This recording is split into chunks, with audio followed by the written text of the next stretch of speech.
शिवाय नमः शिवाय नमः शिवाय।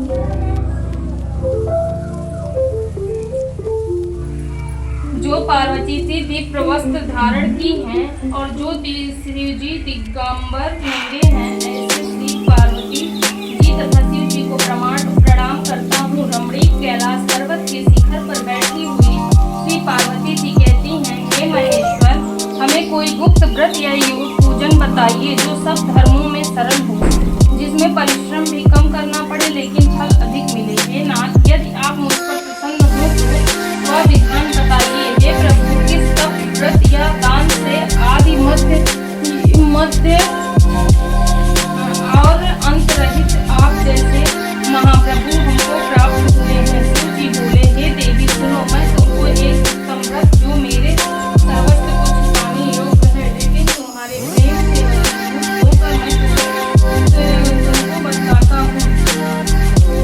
जैसे नक्षत्रों में चंद्रमा, ग्रहों में सूर्य, वर्णों में ब्राह्मण, देवताओं में भगवान विष्णु, नदियों में गंगा, पुराणों में महाभारत, वेदों में सामवेद और इंद्रियों में मन श्रेष्ठ है। सब पुराण और स्मृतियों में जिस तरह कहा गया है, मैं तुझे एक प्राचीन व्रत बतलाता हूँ। तुम एकाग्र मन से सुनो। जिस व्रत से भगवान से तुमने मेरी आधा आश्रम प्राप्त किया है वह मैं तुमको बतलाऊंगा, क्योंकि तुम मेरी प्रेयसी हो। भाद्रपद मास में हस्त नक्षत्र से युक्त शुक्ल तृतीया तिथि को उसका अनुष्ठान मात्र करने से समस्त शिखर सदैव हिम से आच्छादित रहते हैं और गदा के जल ध्वनि सदा सुनाई देती रहती है। पार्वती के बाल्यकाल में उस पर्वत पर तपस्या की थी। 12 वर्ष तुम उल्टी टांग कर केवल धुआं पीकर रही। 64 वर्ष तक सूखे पत्ते खाकर रही। माघ मास में तुम जल में बैठी रहती और बैसाख की दोपहरिया में पंचाग्नि तपाती थी। श्रावण के महीने में जल बरसता रहता तो तुम्हारी भूख प्यासी रहकर मैदान में बैठी रहती थी। तुम्हारे पिता इस तरह के कष्ट सहन को देखकर बड़े दुखी हुए। वे चिंता में पड़ गए कि मैं अपनी कन्या किसी को दूं।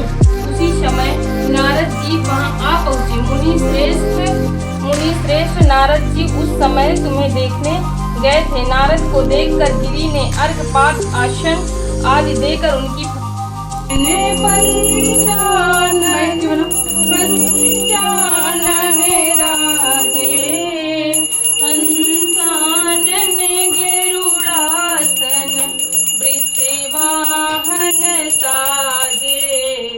जय शिव ओंकारा, दो भुज चार चतुर भुज, 10 भुज ते सोहे, तीनों रूप निरखते त्रिभुवन जन मोहे।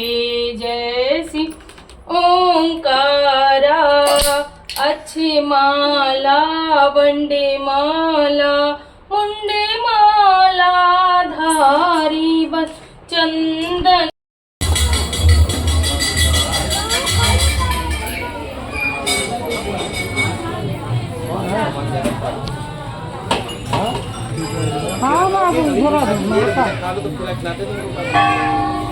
चढ़ा ले रुक जाओ मम्मी चढ़ा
जला दिया बहुत अच्छा।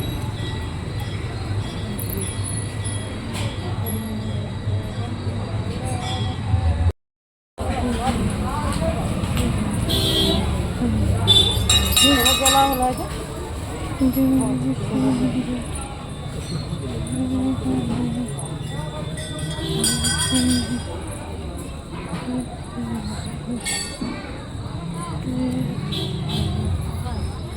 हर स्त्री चाहती है कि उसके मांग का सिंदूर